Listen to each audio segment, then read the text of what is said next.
Well, how did it feel talking to Bob Ray about this stuff? Felt important, like they're gonna listen.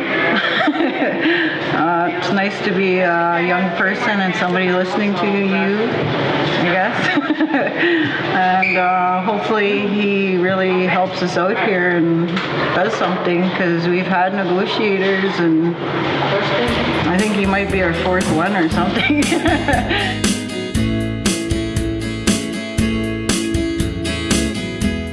So when I had to think about at the age of 65, which I will be this summer, I will be becoming an elder, I had to think about, well, what do you want to do next? And I decided that what I wanted to do, or what I want to do, is to spend time in places that are perhaps not on the news every day, and that maybe not in the front page or on television, but is nevertheless the frontier where I feel that my time is best spent. And that is trying to represent the people of the First Nations in Treaty 9 who are in the Mattawa area to the best of my ability. And so I now work for you. And you can kick me around and you can criticize me, and you can send me letters, and you can make speeches, and you can do whatever you like. But until you actually fire me, I still work for you. And I will continue to do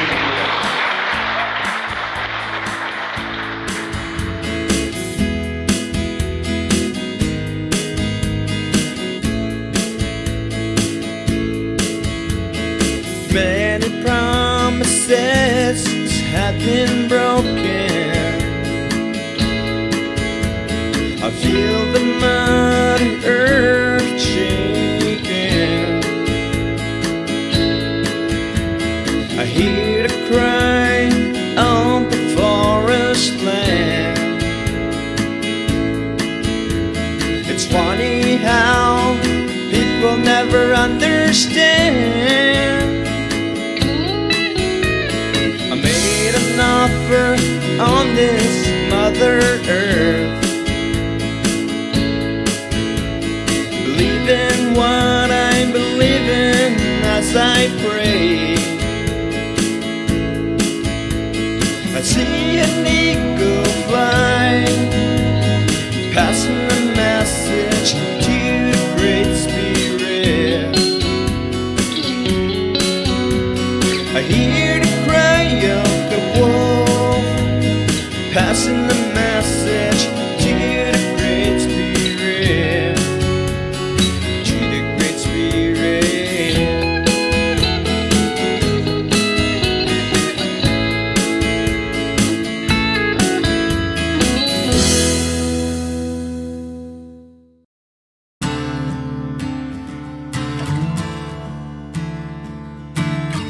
They have said they want to get paper. They want a paper-driven process.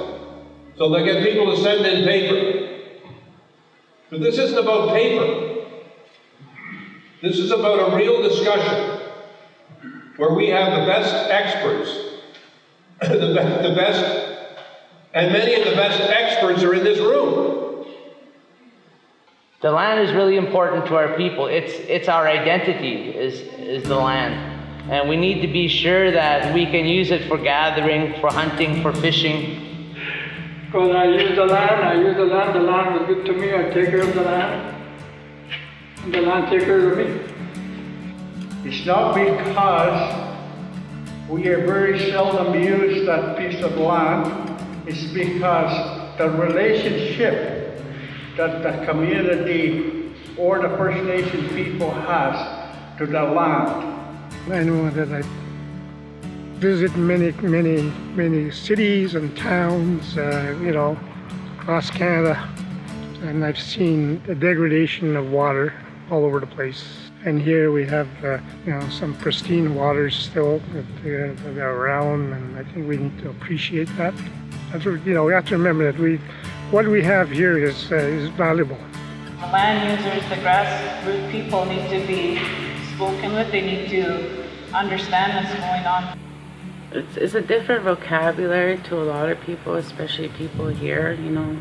If they know they can't understand something, then they lose interest. So I think that by having a person go house to house to let people know what's really going on. I feel for those old people. I hope somebody is interpreting those people way up there. I hope somebody talks in Indian, explain to them, this is what's going to happen. I wish I was there, I would tell them exactly what's going to happen. And watch them cry. I would cry. Well, our old people, my mom used to cry. She used to take her, they chop her trees down. That's her little traps, you know?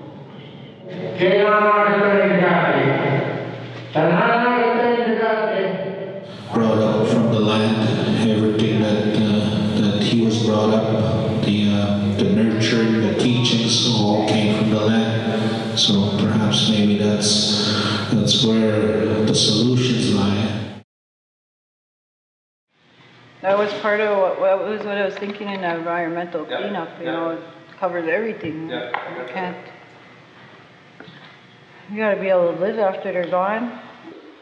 Are they going to clean up after themselves? Like the company Cliffs, yes, they have many fines everywhere they go. They don't clean up proper or whatever. You know, why do I think that they're going to treat us any better?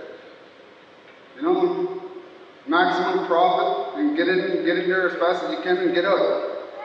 That's their business plan. Because once they set out, close that mine, they're going to clean all that mess. A lot of things will be damaged. Our plants, our berries, our animals, trees, water. So you want to think about, you know, you want to count almost every stick in that land. How many cents you want to charge for that? You want that back because it's not going to grow back. If we're going to be doing something with that ring of fire, we're going to have to do it right. That on the protection side of the land, the air and water, animals and the resources, we have to be involved. We have to be involved in the monitoring of all that we got listed there. And I feel that a lot of homework has to be done, and I hope some of you people will be taking notes, pertinent notes that reflect the lands that were provided to us, the rivers, lakes, streams, and waters that were provided to us at no cost. It was the Creator, the Lord Jesus, gave us that at no cost. It's very important that you know that I have heard and I understand, and I shall try to really embrace in my own thinking more and more, that we have to understand that the land does not belong to anyone, but that there is a title and a priority that belongs to the people who have been here for thousands of years. And I've heard that message, and I understand.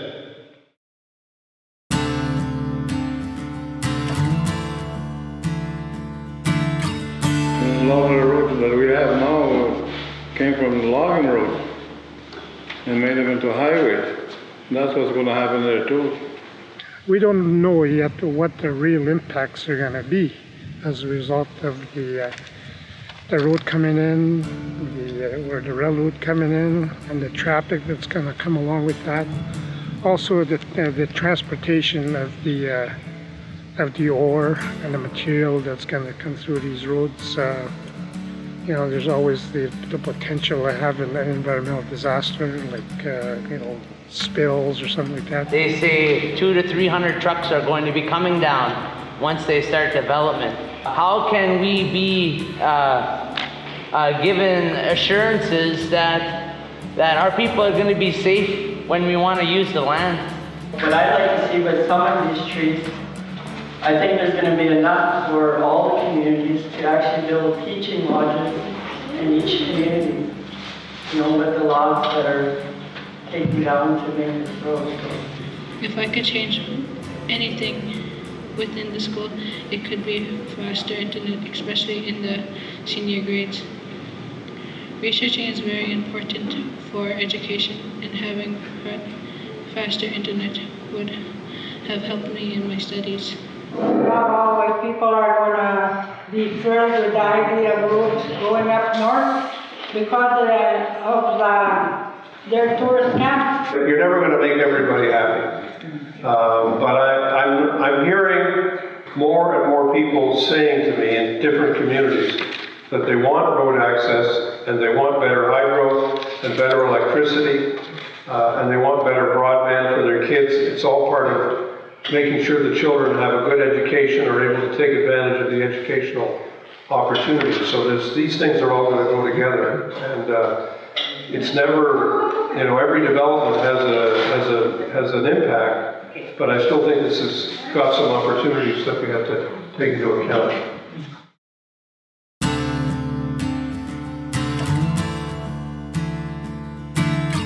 It all boils down to money. How much? I think that's where we're at. I see revenue sharing right at the top of the wish list. We don't want the same thing to happen with the forestry, where we watch trees go by every day and we get nothing out of it. This can't happen anymore. It's in their backyard, just let them have it. We're going to benefit down here anyways. The population is going to explode and there's going to be businesses. We're going to get something out of it. We've got the Baxters here, we've got the Patches here, we've got the Mooniases here, they're all from Martin Falls. So now we have an interest because a lot of our people actually come from Martin Falls. So how is that going to be, how do we resolve these problems? Because they have to go back to their land and that's rightly so, that's their land, right?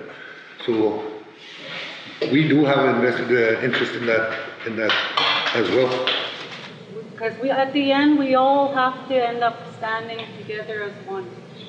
And now let's hope that the money doesn't split the natives apart. Are we willing to give up this land just for money and for jobs? Our jobs, our First Nation kids are coming out of those communities now and we're into 2013 now. We gotta start moving forward. But are we willing to give up what we have for that? Because there's industries out here that can help us without us going in there. You have the traditional people that you live on the land for many, many years now. You grew up on that land, and they have those younger generation. So there's always some kind of a division there when you talk about these projects. Revenue sharing is a joke. A couple million crappy buildings and who knows what. But where's the opportunity for real development? And we are sitting on so much potential wealth here.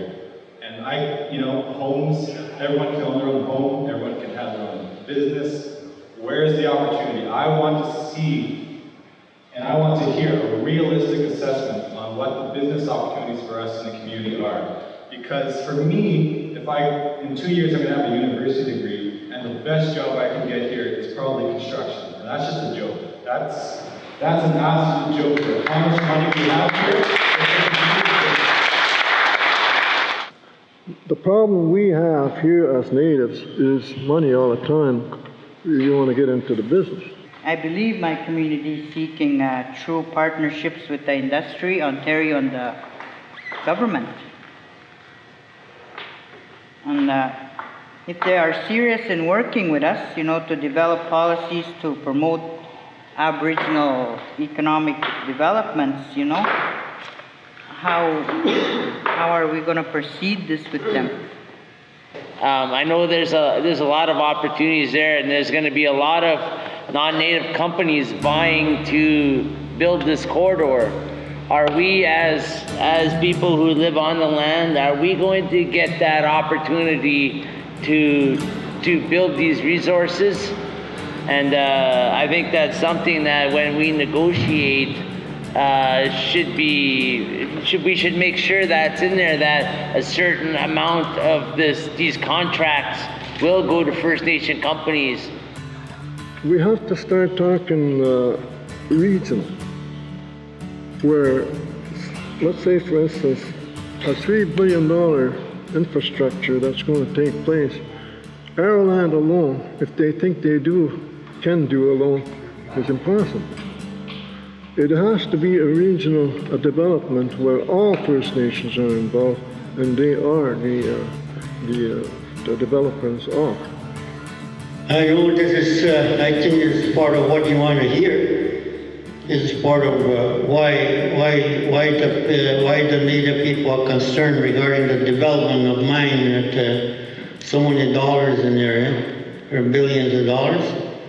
Why not them get a share of the money to develop their community or employment or create all that? You know, that's what it goes around that way. Okay? Got it. Yeah, you have it already. I got it. No, but we got notes here taking. We're taking notes very carefully, so I hear you very clearly. You say, are we in the driver's seat? Joe was asking that. Bill was asking that question. To what extent are we in the driver's seat? Yes, to this extent, that the companies and the government will pay for the benefit of certainty and the benefit of partnership. They can't be certain either. They've got their own lawyers saying, well, you got a good chance, but you might not win. So as long as there's that uncertainty on each side, that's what brings people into the business of negotiating and discussing.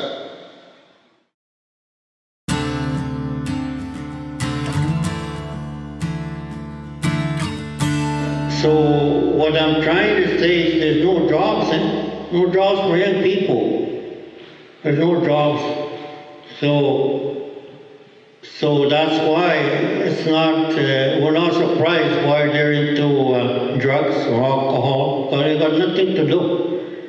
That's why we have a very young, growing population. They have nothing else to do but make babies. They have no job, no education, nothing.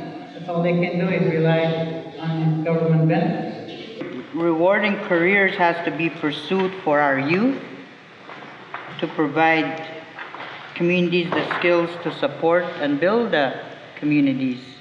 I have 4 kids, and I want my kids to have a chance and a choice. Are they going to guarantee so many jobs to the community members over so many years, or is this going to be this one-time hiring, and if you don't make it, you're out? Because we kind of lost our ability to work. You know, there's a lot of people that can't go up there and do that. I'll probably get rocks thrown in my house for saying that. It's the truth. You know, it's gonna take us some time for people to get used to work and going over there to work. Most people would, although they might not like to hear what you had to say, I think most people would agree with you when you say that the experience of just throwing people into an industrial situation or a mining situation overnight is not easy. So we have to figure out how to make an employment strategy work. Like even now, you know, the job postings require grade 12. And how many of us have grade 12? So that's why I'm saying, you know, we're ill prepared. That's why we're so, you know, afraid. That's why we're so fearful. You know, let's just work on first goal is educate these First Nations people. You know, like the government just, you know, they want us to fall back. You know, they want us to fight amongst each other. They want us to, you know, like not be well educated. That's the main priority is to be well educated. You know. I think that's what the government needs to understand. You know, they need to put more money into education.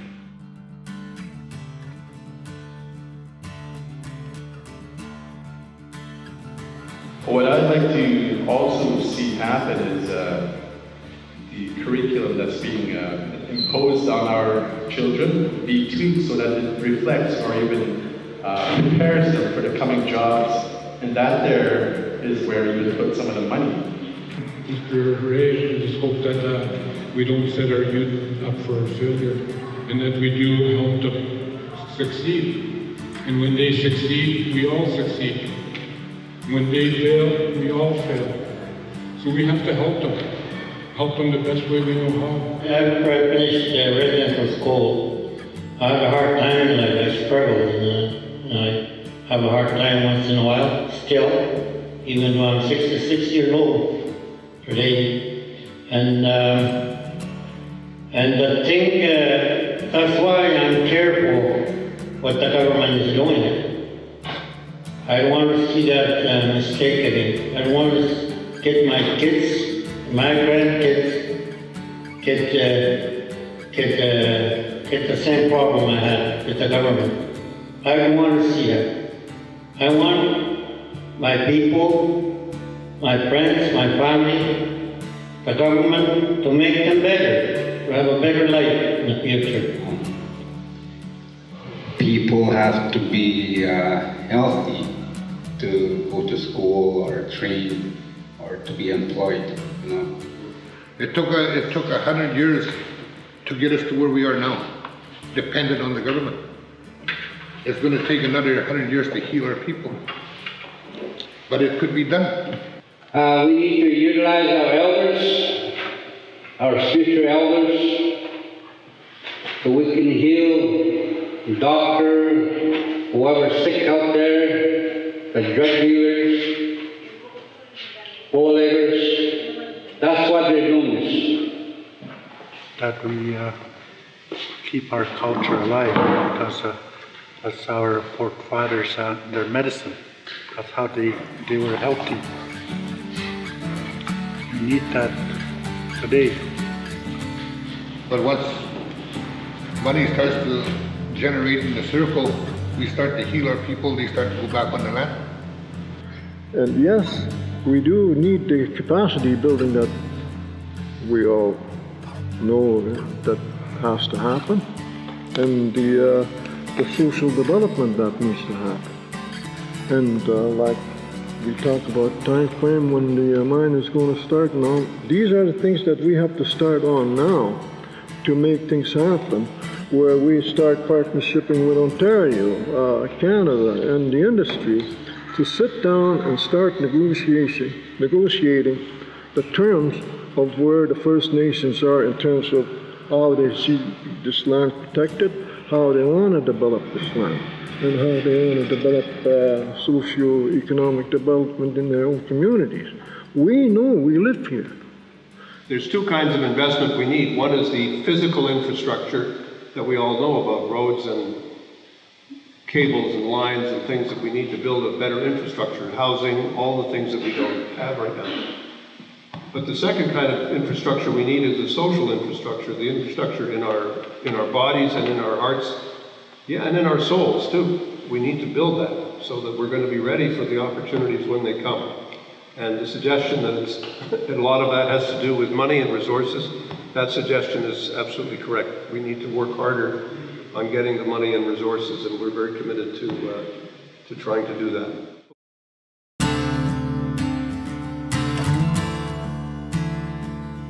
We're going to have, with 125 years of mining that I heard is coming, how many chiefs are we going to elect?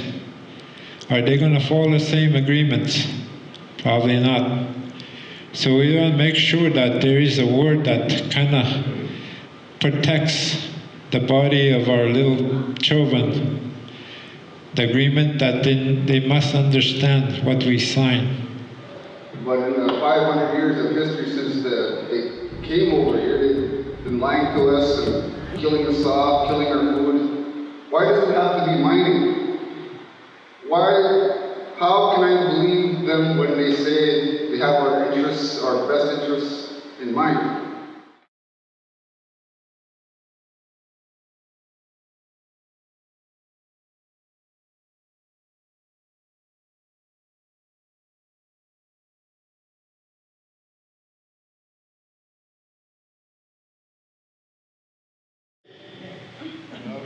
So how many people agree with Matthias that it's too soon to give a decision? Okay, people put their hands up. 2 hands up. 3, 4, 5, 6, 7, 8, 9, 10.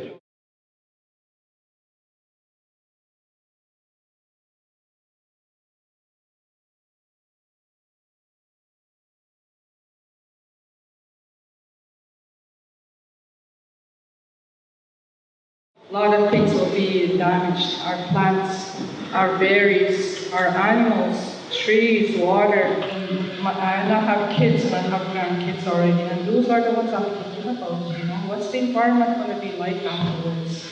You know, I want to make the best, at least say something on their behalf.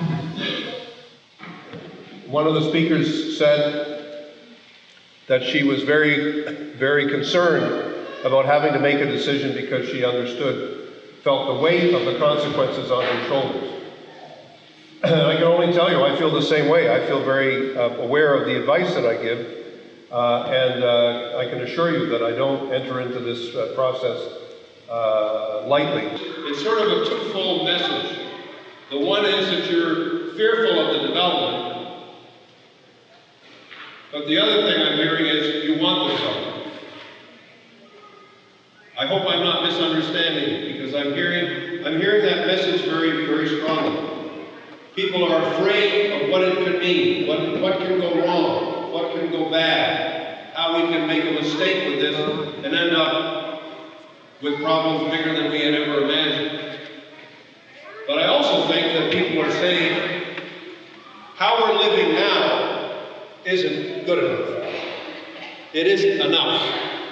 There's got to be more for us, and most importantly, the little ones are coming into the room now. There's got to be more for them.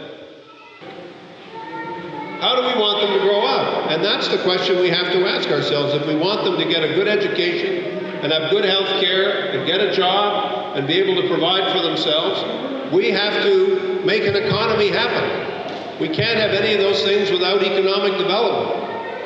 And so we have to work hard at making sure that development works for people.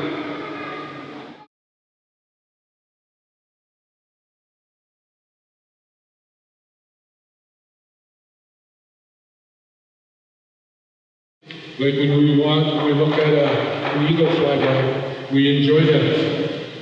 So we want generations behind us to enjoy watching the eagles fly too.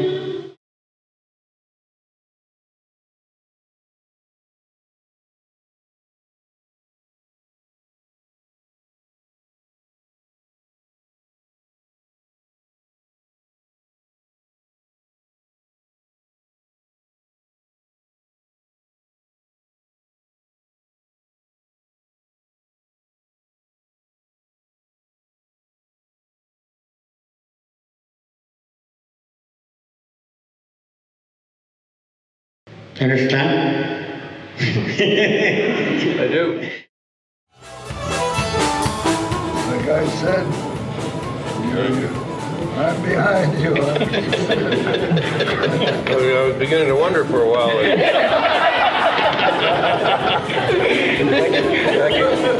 Make a sharpening his knife.